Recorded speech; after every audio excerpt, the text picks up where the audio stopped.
welcome to another episode of the Brayne Cast. I'm Shane with my partner and co-host Taha. We have Roy here. This episode is brought to you by Brayne AI, helping you automate your workflows. And yeah, All right, thanks for the introduction, Shane. Welcome everybody. So today we have got on the podcast the co-founder of Local Mortgage, Roy Michel, based out of Scottsdale, Arizona. Roy's a seasoned loan officer who's built his business at the intersection of client first service, market expertise, and modern tools like AI-driven outreach. Welcome to the Brayne Cast, Roy. Oh, thanks for having me, guys. How are you doing? The weather looks lovely for you there in Arizona. Yeah, I live in Arizona, so right now the weather is this is our time. It's not too hot, not too cold. We're in our prime. You've been perfect. to the colder parts and Canada? I have. I've been to. I love Canada. My family's done a bunch of trips to Whistler for skiing, and Canadians are Okay. super friendly. I like Canadians because I don't Some of really us. ski. So while some of you guys, so while my family goes snowboarding and skiing, I just hang out and like Canadians have been like, sit at our table if you're sitting alone. Yeah, Yeah. nice. I find Americans are pretty friendly as well, honestly, whenever I go. Yeah, I think so. I think we try. So, okay, so talking about your background, Roy, you said you started in mortgages as a telemarketer during the Yep. the refi boom. So what did that experience Many teach you refi booms most? ago, not the last one, many ones ago. Yeah. Okay, many ago. So what Yeah. did that experience teach you that most loan officers don't ever learn? So, it was a great experience because you're just dialing, hanging up, dialing for dollars. So you get great at rejection, right? Because you might make 100 calls before someone says, yeah, I'm interested. So it teaches you a lot about rejection and sales that you know, you say no to me, I gotta like suck it up, game face it, next call, hoping that the next person says yes, that person says no, I gotta suck it up again. So I think it's something that a lot of young, salespeople should do is, some kind of, maybe not it's telemarketing anymore because the world has changed a bit, but some kind of thing where they're going to get rejected a lot because getting rejected a lot helps you become a better salesperson. For sure. I've actually I watch a lot of Alex Hormozy actually, Yeah. and that's one of the things he really hits home a lot is the more no's you get, the closer you are to the yes. Yeah. And it refines your, thing, right? You get better at your, Yeah, you know, uh, people ask objections. me all the time, like I meet with realtors all the time. And, once in a while it'll be a realtor who hasn't sold a thing in a year and blah, blah, blah. And people are like, why would you meet with them? I'm like, because it's batting practice. Hmm. So, you know, Nice. Yeah, no, I completely agree with that as well. We get a lot of rejections ourselves. yeah, yeah. So, so Roy, you've seen multiple market cycles now. How different does today's market compare to when you first started? So it's all the same and all different, right? People are always going to need homes. That's the same part, right? People get divorced, people get job transfers, people want to downsize, upsize, people have a baby, people's kids move out of the house. So that part's always the same. The part that's different now than ever before, probably, is that when rates hit the twos, the threes, it kind of hurt. Like mortgage people were loving it back then because we were printing money. We couldn't take it, a weekend off. Like it was busy as it could be. The problem is now that's come back to haunt us because a lot of people with rates in the twos and the threes don't want to move because if I tell them a rate is six, they'll they think I'm not good at math or something, and they tell me that they have 2.5, and kind of explain that 2.5 is less than six. And I've been doing mortgages for a long time, and I do realize that 2.5 is way lower than six. Hmm. uh so I think that's where the market's changed, where the market's good, where and every time this happens, people don't take advantage of it as much as they should. it's a, like, at least, and I'm speaking, I know Arizona intimately, right? Or Metro Phoenix. I really know this market because that's where I am. So, each market's a little different, right? But in the Arizona market, it's a buyer's market right now. So it's, if you're a buyer, you're getting concessions, you're getting, you're not paying full price for the house. You have leverage. You could ask for this and that. You could ask the seller to pay for you to buy down your rate. You could ask the seller to pay your closing costs. And what happens inevitably every time it's a buyer's market is buyers are like, I'm going to wait because I think the market's going to improve or rates are going to improve. And then they miss their window and they don't realize that you never get to renegotiate your purchase price. Once you paid 500,000 for a house, it's not like 3 years later I could call you back up and go, "Hey dude, like, I don't think it was really worth 500. Can we do 475?" Like, you've left, right? You're like, "I cashed that check." Like, no, like, this isn't Nordstrom's. You can't bring it back. But you do get to if rates go down, you can refinance your house, right? Like, that's not something that's not negotiable. If rates go down or you want to do a different type of loan, you could do that. Almost every loan out there has no prepayment penalty, so you could do that at any time. So I think that's where people are missing the mark. That there's a lot of buyers I speak to, and they tell me, "Well, I think rates are going to go to 5 or 4," and I'm like, it's not impossible because I've seen 2, and I didn't think I would ever see that. But what do you think is going to happen to the price of that house if rates go to 4? Because a lot of people will come out of the sidelines, and so that house that's 500,000 maybe is 620, and you'll have no negotiating power whatsoever. Like, something's wrong with the roof, they're like, "Yeah, buy it, don't buy it. I don't care. I got 30 people behind you." Like, yeah, the roof does leak. That's why we're moving.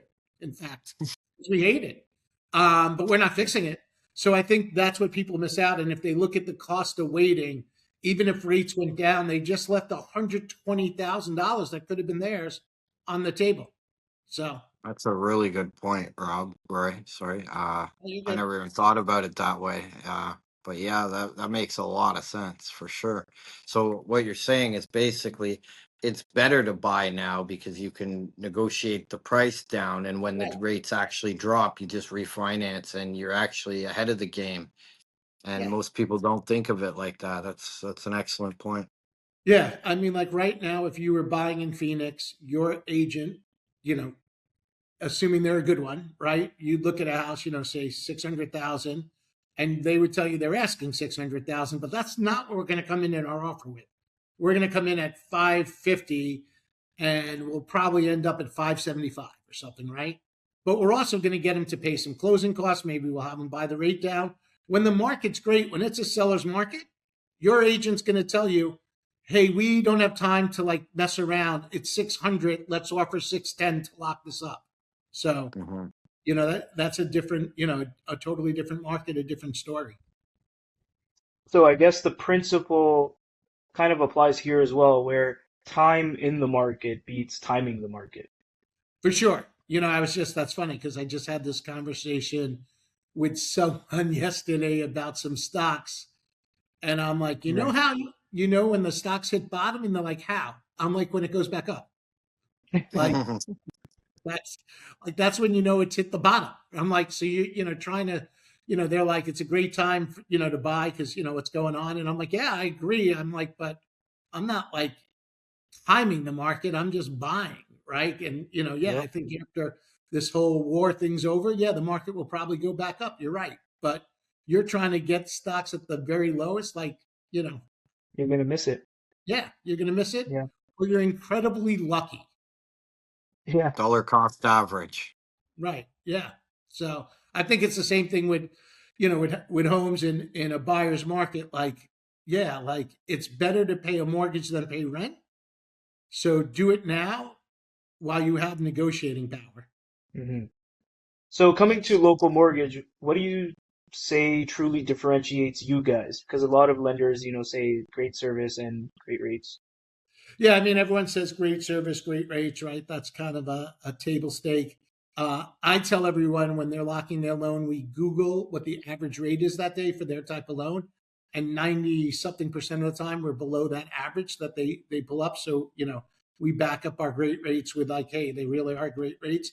But I think, the big things that differentiate us, where I'm insane on customer service, like Unreasonable Hospitality, that book, like I kind of live by that kind of philosophy. So the service is really amazing, which everyone says. And then my expertise, I've done $1 billion in loans. So like Hmm. there's probably not a situation you could tell me that I haven't seen, right? I've seen, everything, like pretty much. So I think, when I'm doing your loan, it's going to get done, or it's not, or if it's not going to get done, probably no one else can do it either. But I'm going to Billion find with a B. what's that? Yeah, billion Billion with a with a B. B. Yeah, Wow. I mean, recently I saved someone a point on their rate, figuring out a better way to do their loan. So, I've done a lot of loans, and that experience helps because when I see your loan, it's reminding me of other loans if it's a unique situation. Like, oh, I remember when we did this, and I look how we did it. And so I think that's one of the things that differentiates us. And two, we're super local, right? I mean, we are huge on the local thing. We're involved in local charities. We're involved in local events. We're part of the community. And I think there's a lot of national lenders that, to be honest, don't care about your community, right? Like Hmm. they're not involved in your community. They're not involved in local charities. They're not involved in things that make the community better. And then also being in the community for so long, sometimes people want a second opinion on where they should get a house besides their realtor. Sometimes they feel their realtor's kind of biased to this one community, which they happen to live in, so it's the greatest. So a lot of times I'm that source for people going, okay, like if you had two young kids and this was what you were going to spend, where would you go? Hmm. Yeah, that's great to hear that, giving back is a big part of what you do. Um, in terms of your process when someone comes to you, what does that look like? How do you guide them from inquiry to closing? So yeah, so for everyone it's different, but the basic thing I love to do is have a conversation on the phone, talk about your goals, talk about what we're doing, run some rough numbers over the phone, and then have you do an application online. And then after you do the application, review it with you, and that kind of match up what we talked about to what we see, because sometimes that doesn't 100% match, like what you told me over the phone and what the application says. And then from there, it just keeps giving you advice on. We try to get people pre-approved. That's the main goal. It depends how fast they're pulling the trigger on a house, but typically I like to get someone pre-approved. So the only thing that really matters when they find the house is title work and an appraisal. So we can close quick. 3 weeks is easy for us when we do it that way. That we're only looking at an appraisal and title work. And then also, at that point, I think they're prepared where rates are, where payments are. We get them comfortable. Like, it seems like the majority of my buyers can afford more than they're spending, which is great. So we really, in that early discussion, we kind of narrow down like, what are you comfortable with? I'm comfortable. I want to stay 4,000 to 4,500. I'm like, all right, well, here's our ways of doing it. So And if someone is on the fence today, would you just walk them through kind of what you told us about how they're gonna miss out and they could just renegotiate yeah, I have those. earlier? Yeah, I have those conversations all the time where people say, well, what do you think is going to happen to rates? And I'm like, long term, I think they're going to go down in the next 30 days. They could go up like this. Every day is crazy right now. When you turn on the news, interest rates have been all over the board since, this Iran conflict started, right? So they've been up, they've been down, blah, blah, blah. But I tell people like, in the long term, I think they're going to go down. But I educate them on it, a buyer's market. And then we have a thing we do called the cost of waiting. So sometimes when they say, well, maybe I'll wait a year because the war will be over and rates will be mid fives. And I'm like, all right, well, I go, let's pick, a supposed property, and we do what's called the cost of waiting, and we show them what it's going to cost them 6 months if values keep going up, 12 months, 18 months, and going, okay, this is how much money you're leaving on the table by waiting. And you can refinance, but you can't go back in time and tell the seller, I was thinking of buying in March 26. You were only asking 580 back then, right? I mean, you don't get to do that. So that's kind of the conversation we have, educating them on like waiting is, you know, house prices keep going up. There's that blip in the 2007, 2008 when they went down, But other than that, they go up. Other than that, they consistently go up. And there's very few people out there that will tell you a home's a bad investment. Yeah. And does that usually convince them? Is that convincing enough for them Yeah, to change their mind? yeah, for the most part, it does. And then the other thing is, like, do you think your rent's going to go up? If they're renting, and they're like, well, yeah, it's like they raised my rent 5% every time I renewed my lease. I'm like, well, here's that great part about a 30-year fixed mortgage. Like, that payment's good for 360 months, right? So we're not going to raise your payment for 360 months. Your taxes and insurance, that stuff out of our control can go up, but this is the most. Like, if you refinance, you're going to pay less. So, if rates go down and you refinance, then it's even lower. But yeah, so usually that kind of gets them off the fence. Nice. So now, you mentioned that you're using AI for outreach. How has that changed the way that you generate conversations in business? So it's kind of funny because anti AI people we get business from. So we have a thing that calls past customers, and it's AI. And probably 50% of the customers do not realize it's AI, and then Right. 50% do. And the 50% that do, we actually get more business from than the ones who don't, because the 50% do will then contact me directly and say, was that AI? And I'm like, yeah, like, it's, we have this thing, it calls you. But then we start talking, and they're like, should I refinance? Like, and I'm like, yeah, you could save $321 a month. It's not the worst idea. And so it ends up sparking conversations anyway. So I think it's been good. What's your pickup rate on the calls? So it's about 70 something percent talk to the AI. Yeah. And And how then many how they, many of them do you figure are like anti-AI? so 50% of them are anti AI. Like 50% of them then, like, hang up, and because we get a transcript of the call, hang Hmm. up, or then just say something like, I'm just going to call Roy directly, because it says it's, Roy's assistant, Mia.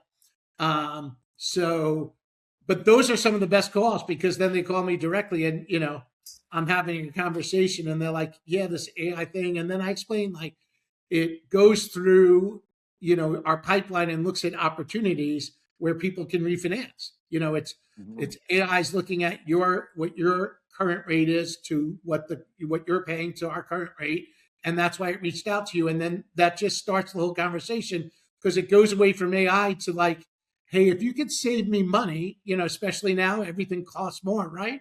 Like, if you can save me $200 a month, like, that's $200 a month. I'll take it.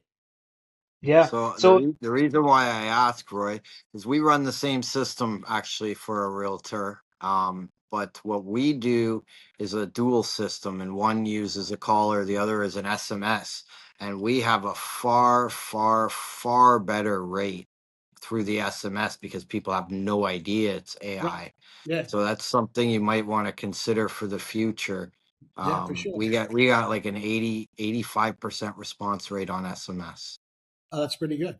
So yeah, Yep. even using it as like a tag team system is a good idea because that'll maximize it, right? So some people are going to be more receptive to calling, some people more receptive over SMS, and then obviously if you miss the call, then an SMS can be left, and whichever one engages with them first, that's kind of what, they'll start chatting away with it, or if they pick up the call, then they can talk to the call agent. But what's interesting is for anybody that's on the hook about implementing these AI callers because, oh, they're not real enough and this and that, what your experience is showing is that that's not even uh, something It's to a worry factor. about because at the end, yeah, at the end of the day, it's getting the conversation started, and that's the Yeah. important part. So in my Yep. business, the more conversations I have, the more loans I'm going to do. That's Yep. Yeah, just the reality of it. So if, I piss you two off because it was an AI call, and you call me and you're like, hey, this thing called me, like, blah, blah, blah. And then I'm like, now you have yeah, them. I apologize. That's, where technology's going. It's being refined. But hey, while we're on the phone, Yeah. it shows you're at a 799 rate, and rates you're at 6 and an 8. Like, I think, rough, rough math. I think I could save you $320 a month. Then all of a sudden your anger goes down a little bit because then you just start thinking about, I could use $320 a month. And, For even the sure. people you don't think can use it, right? Like, even if it's just, where they're having no problems paying bills or anything, but, they're like $320 a month. I could take my family to a nice dinner every month. Like, yeah, Who like, wants to pay more than they have to? Like right. anybody could use an extra few bucks. Yeah, Anybody. like I've had a slogan in the mortgage business forever. Don't be mad at your money. And so, like, why do you want to give it to like the mortgage company over you? Right? Yeah. Like, invest it, waste it, whatever you're going to do with it. Like, it's better than what the mortgage company's going to do with it. Yeah. 100%. Where do you see AI having the biggest impact in the mortgage space over the next couple of years? So yeah, it's already started. Like, it's crazy Yeah. how fast it's moving. It's one of the things it's done for people like me. It's take away my advantage. So, like, one of the things I'm really good at is I've been doing it forever, and I do a lot of high end self employed people. And one of my things that's in my wheelhouse is I could rip through your tax returns and figure out your income, which used to be like a kind of a superpower, right? Because not every new loan officer could do it. Not every loan officer is used to W-2 income could do it. But now the truth is, like, I don't do it anymore either. Like, I just put it into an AI thing, and 2 minutes later it spits out like, here's the income per Fannie Mae, per Freddie Mac, per FHA, per Chase, per Wells Fargo. Like, so I think that stuff is really, it's really gonna to speed up the whole process of us getting people approved. I think reviewing paperwork, it's good at noticing inefficiencies in paperwork where your name's spelled different on two different documents. Why is that? Hmm. Reviewing appraisals is used a lot, that it'll review an appraisal quicker than a human will, and then a human will review what the AI does, but it'll find, like, why is comp 3 miles away? That makes no sense, right? Why is the price difference so much? So I think, it's ever changing in our business.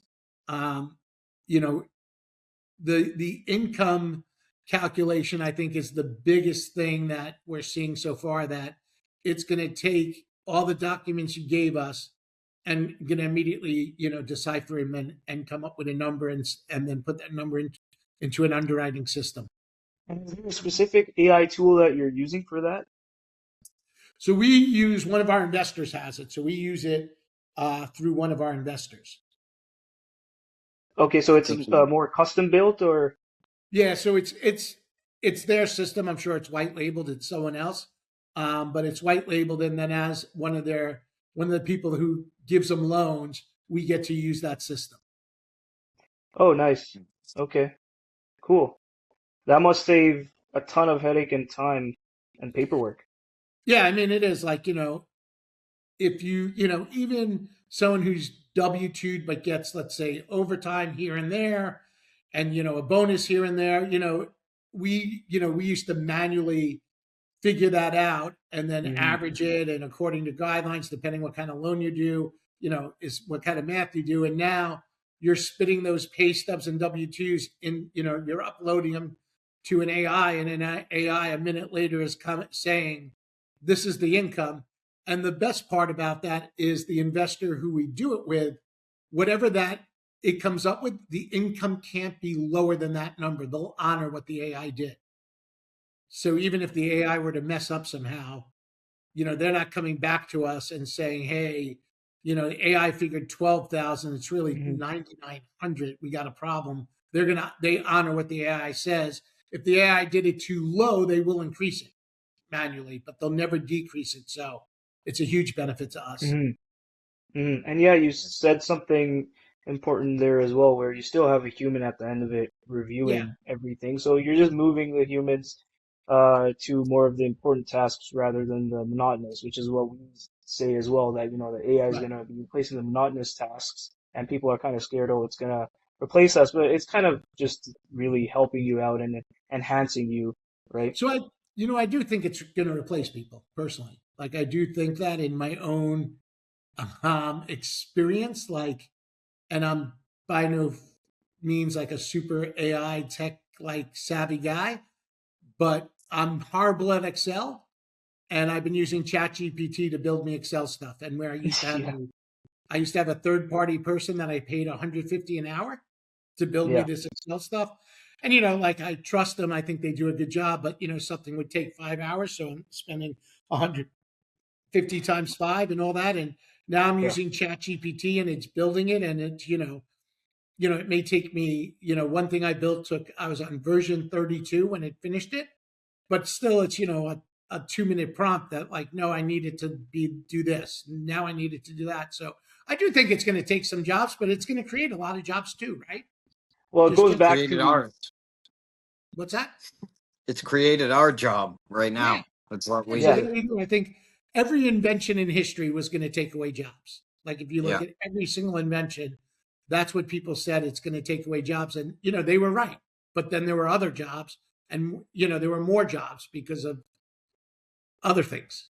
I think So, it's Yeah. also it's gonna take away people who are inefficient at their job. Those are the jobs it's really going to point out, so to speak. Like it's going to really say, okay, you can be easily replaced by right, AI. You're not that good at your job, you don't pay attention to what you're doing, or you're always distracted on the phone.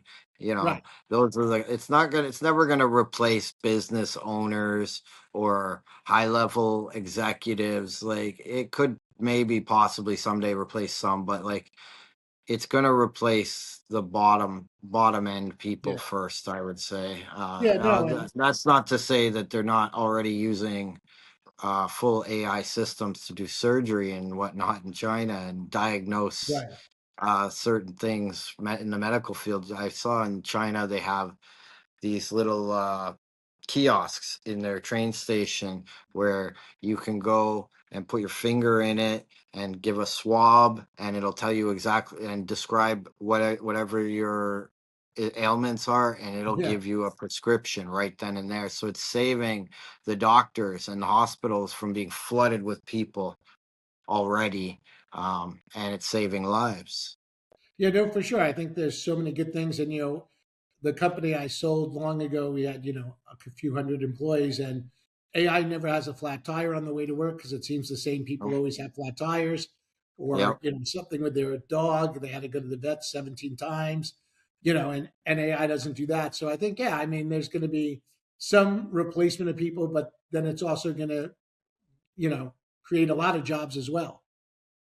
Yeah, I agree. Yeah. It's going to replace the inefficient people that Yeah.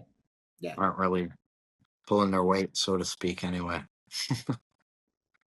And it's not going to be AI alone that's completely replacing them. It's someone who knows how to use the AI, right? So just Right. Exactly. kind of keep up with the times and you should be Yeah. fine.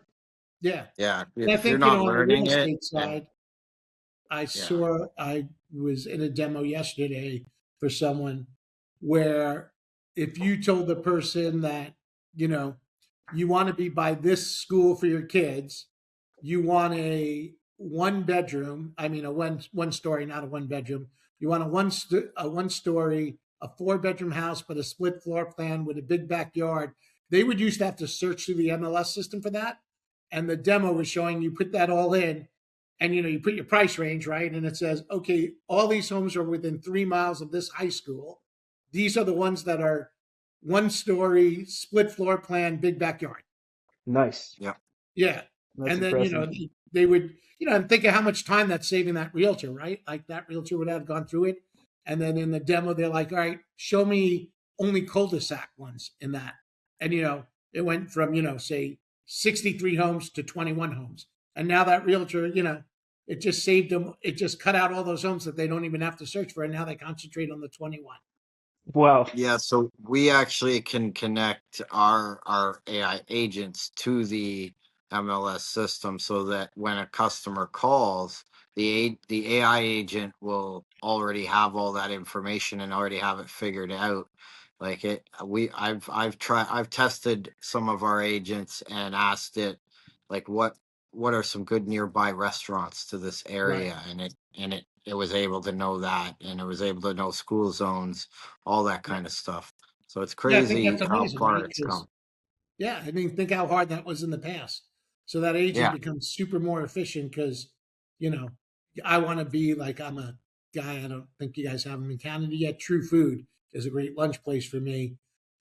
So yeah, if I told my agent I want to be within 5 miles of True Food, like they can find that out in 60 seconds what houses are 5 miles from True Food. So I think, Well, you don't even have to tell your real estate agent that. If the real estate agent has an AI agent that answers their phone, right. you tell Yeah. them, and then they already have all the information they need and the listings that they need to show you. And it's really a game changer for real estate agents because they don't answer their phone. And when people don't get answered, they They move move on on. to the next. Yeah. Yeah. So No, that we set amazes up me with some we people. set Like, up those phone agents to answer every call. They speak every language, yeah. and not every language. They don't speak like African stuff, but like every hundreds of languages they Yeah. speak. And in this world where we have all different people coming from all different people, that in itself is a major tool as well. Just being able to answer Yeah. the phone and speak Arabic, for instance. Yeah. No. You Yeah. know, so there's a customer you're not losing because your AI agent spoke Arabic. Yeah. I think that stuff is amazing. Yep. Yeah. So coming on to content creation, you said you're doing local content, like your local latte videos. What made you Yeah. start that? So it started like, I don't know, like it's been like a little over a year probably, or maybe a little more than that. I did a mortgage for a person who he, like, I guess hard to describe because like when I say brand ambassador, like most people think like, an influencer where they're like, oh, look at my new Chanel belt, I love Chanel. But he's the guy who goes into companies and finds their story out and helps them put out their story. He's not the guy in the video, going, hey, this is the best cheeseburger I ever had. So I was doing his loan, and he was one of those guys who wanted to meet face to face, and we met face to face, and then we kind of formed a friendship. And he's like, I don't know why you're not doing videos with your personality. And I'm like, dude, I'm an overweight, nasally New Yorker. No one wants to see me on video. And he's like, no, no, that's authentic. Like, that's who you are. And then I showed him some mortgage people who get like a couple of million views. And like, there's a British guy, Ben, out in New York, that I watch his stuff. And he's like, yeah, Ben is suave, dresses well, and really good looking. That's not you. Like, you're not that guy. He goes, but you have a good personality. Like, you're authentic. And, people like authentic. So it started with videos on no one wants a mortgage. Everyone wants the memories. Because no one really, like, if Hmm. you were going to call me, you're like, I'm not so excited to have a mortgage. Oh my God, you're going to give me $500,000 in debt. That's so great. I love it.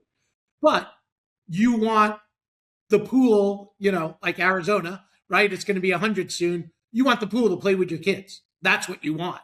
Like, you don't want my loan, but my loan gets you the pool. So we started Mhm. like everyone wants the memories and not the mortgage. And then it kind of morphed, started doing some videos that we started doing this thing, local lattes, where originally we were just having a coffee with a realtor talking about the market. And it kind of expanded to like, we're going to have an FBI agent coming up.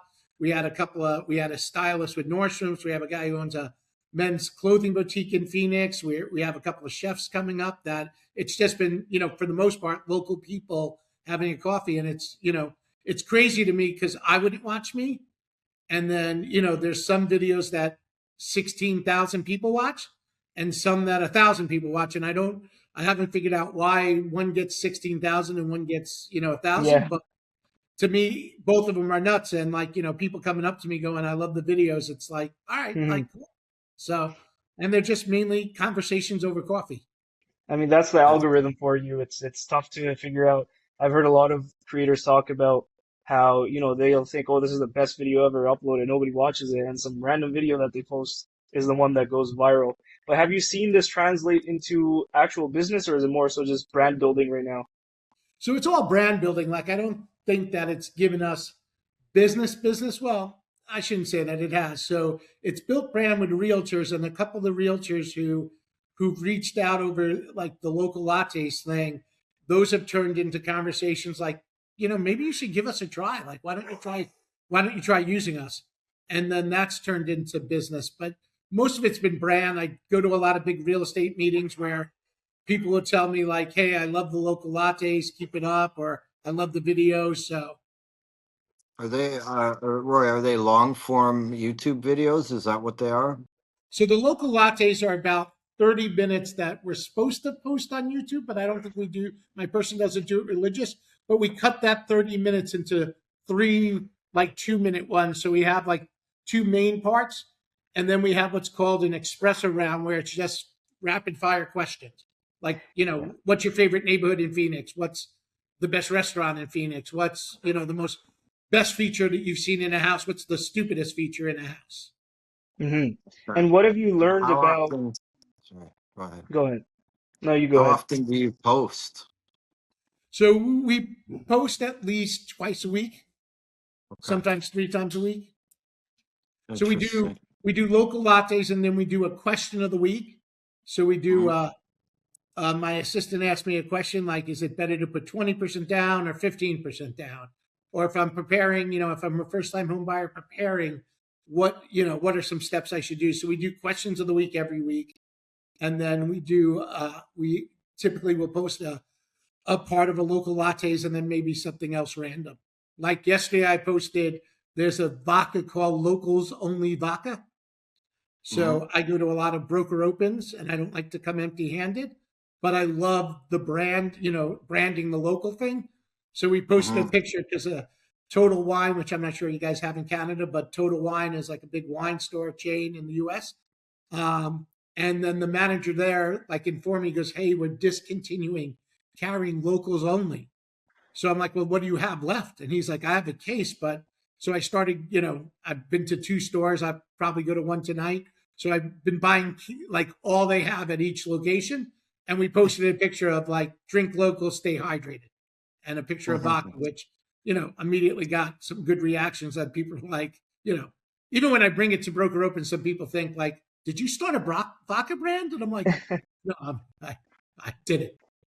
So we actually manage a bunch of our clients' social medias, and we take long form YouTube videos and clip them, and then we have an AI system that posts across all socials in targeted zones, and then another AI system that handles all comments and DMs.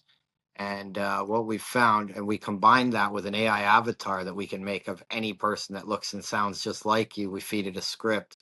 We found the daily content produces a lot in the form when you're looking at building a brand, and when you're looking for new clients. It's really something you could look into for sure.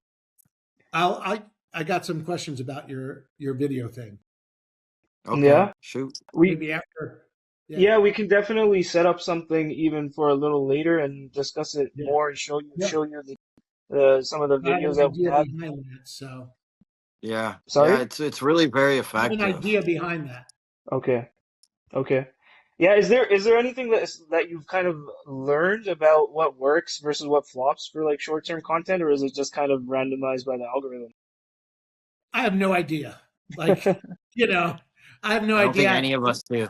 Yeah, I have three kids, from 22 to 18 who like, way better obviously at social. My son's videos that he get like I go on vacations with my son and he's into photography, so he films in a Super 8 or 38 Super 8 Super 8. Like he does some cool 8K. photography stuff. His videos, like when I post his, like it kills it, right? But some of the stuff they'll give me advice with, we're different ages, right? Different generations. And my kids also don't own a mortgage company. So some of the stuff they say, I'm like, yeah, that's probably good, but not for my clientele, right? Like, you know, we do have something coming up that like I kind of took their advice and it'll be fun and we're gonna try it out. That one of the people I know who does PR says that's gonna kill it. But I have no idea. Like, there's a video of us unwrapping. We had a custom painting made for our company. The signs like local, and it's all these cool words and all this stuff. It's up there, and that video I think is up to like 20,000 views, and it's me opening. It's me opening the painting, right? And I'm like, I don't know why so many people would want to watch me open a painting, but they do. And then, Authenticity. yeah. And I then, like that you and mentioned the younger generation too. It really is. about that next generation. I think when it comes to the video editing, our editing team is all under 20. Yeah, like my So son is yeah, great at, like, he doesn't edit my videos now, but we just did a trip to New York City, and he wanted some camera equipment, and I'm like, and I'm like, we went up to the register, right, the counter, when he was looking at it, and he's not the stupidest kid. He knows what he's doing, taking me to a camera store and like looking, and him and the guy like getting so excited about the camera he's using, and this lens will so improve things, right? And I'm like, well, dude, how much money do you have to chip in for this lens? And he's like, I got zero. And I'm like, you have not a penny. He goes, I have your credit card. He goes, I'm like, all right, so to buy this lens, we either have to steal it or I have to pay. And he's like, yeah, that looks like our options. I'm like, well, being we don't want to go to jail, why don't I buy the lens? But then I'm like, dude, you're going to do a lot of editing for me in the future. And he's like, yeah, absolutely. And he Fair loves this. trade. His stuff is like, 18, his stuff, when he edits the videos, they do better, right? And I yeah, think, some of the stuff he will go back and forth on some of the stuff, because some of the stuff that appeals to an 18-year-old, fraternity dude at a big university is not the same thing that appeals to the cardiovascular surgeon buying a $4 million house. Hmm. exactly. Yeah. So it's a good And that. blend Mhm. of you and him working together. Yeah, And there's really nothing that a father enjoys more than working with his son, in my yeah, opinion. So you yeah. No, kind I'm of with you you. kind of win in two different ways there. You get to work hand in hand Yeah, with yeah, your for son, sure. and Yeah, you get great editing. yeah. It's definitely good bonding time when we do that. Yeah. So why don't we wrap up with Okay. just some closing remarks, and then we can talk more about your ideas for the AI avatar videos. Yeah. But yeah, where do you think the mortgage and housing market is headed over the next 12 months? I know there's a lot of uncertainty with the Yeah, so war. there's definitely uncertainty, but I think it's going to remain a buyer's market for a while. There's a lot of inventory coming on. So I think it's a great time if you're a buyer, especially a first time home buyer, right? I think, the prices of homes have gotten ridiculous. So you got to take advantage of, what you can. So I think, especially if you're a first time home buyer right now, I think it's your market to buy. You'll get concessions, you'll get, you know, rate buy downs with the seller paying all that stuff. And then, what I tell people who are sellers who are moving up or downsizing or doing whatever, they're like, well, it's a buyer's market. I'm like, well, on the other end of that deal, you are the buyer. So, it can't be a buyer and seller's market at the exact same time. So, like, you're either, but especially if you're moving up, I'm like, the trade's good for you if you're moving up because you're a seller on the lower price home, but a buyer on the higher price home. So you're getting the better of the trade. Where if it were a seller's market, you benefit on your lower price and lose it on the higher price. So, I think people should take advantage of the market that we're in because it is giving opportunities. I've been through so many markets. The COVID market was the worst I ever seen for buyers. Like I couldn't have bought, like I would have never bought a home during COVID. Like, people were putting their house up for sale on Friday. On Sunday, they had 31 offers and they were playing all 31 people against each other. And things that should be reasonable, the sellers were like, yeah, we're not doing anything. And, I'm bad. Like, I'm not the guy who could go to Nordstrom's and there's a shirt for 100 and go up to the register and go, would you take 150? Like, I'm bad. If you think your house is worth 600 and you're emotionally attached, why would I think it's worth more? You know what I mean? And that's what was happening during like an aggressive seller's market. Makes sense. Any questions, Shane? Nope. I think Roy hit it out of the park there. So Oh, thank you. It was fun. Yeah. yeah, you're a really great guest. I really Thanks. appreciate you coming on, and I love that you're already working with AI. It's great insight. It's actually really helpful for our show to show everybody that you should be working with AI if you're not yet, and there are a lot of people that are, and you don't necessarily have to worry about AI ruining your business. You have to worry about your competition using AI to outdo Run you you. out. So Yeah. yeah, run you Run you out. out of business. All right. With All that, right. thanks everybody. See you Yep. next time.